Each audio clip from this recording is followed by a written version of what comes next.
ఆధ్యాత్మికత యొక్క కేంద్రం ఏంటి అంటే, ఎలా నేను నా హృదయంలో ఉండే స్థానాన్ని పెంచుకోగలుగుతాను. ఎవరి కోసం?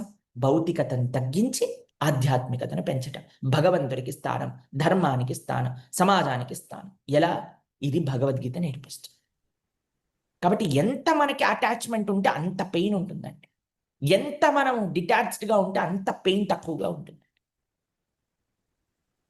అందుకే భౌతికమైన విషయముల పట్ల కొద్దిగా నమ్మకం తగ్గించి భగవంతుడి పట్ల నమ్మకం పెంచుకోవటం ప్రారంభం చేయాలి. ఎందుకో తెలిసినా అండి మీకు?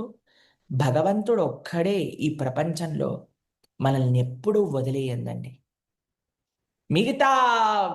మిగతావన్నీ కూడా మనకి ఈ ప్రపంచంలో మనం వదిలేసి వెళ్ళిపోవాల్సిందే.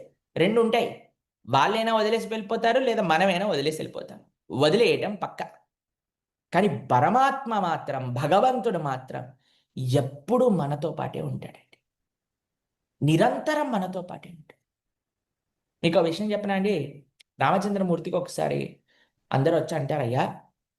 నువ్వు విభీషణుడికి పట్టాభిషేకం చేసేసావు గదా! ఆ విభీషణుడిని యాక్సెప్ట్ చేస్తావా? విభీషణుడు యాక్సెప్ట్ చేసేస్తే రేపొద్దున రావణాసుడొస్తే ఆయనకేం చేస్తావు?" ఆ! అంటే రాముడన్నాడు, "విభీషణుడికి లంక ఇచ్చేసాను గదా! రావణాసురుడికి అయోధ్య ఇచ్చేస్తా." అయ్యో! సరే అయ్యా రేపొద్దున నువ్వు భరతుడొచ్చి అడిగితే ఏం చేస్తావు? భరతుడొచ్చి అడిగితే భరతుడికి వైకుంఠాన్ని ఇచ్చేస్తా. అయ్యా! మరి మీరెక్కడుంటారు? నేను మా భక్తుల యొక్క హృదయంలో ఉంటా. నాకేమన్నా చోటు తక్కువ? ఎంతమంది భక్తులున్నారు వారి యొక్క హృదయంలో నేనుంటా. అన్న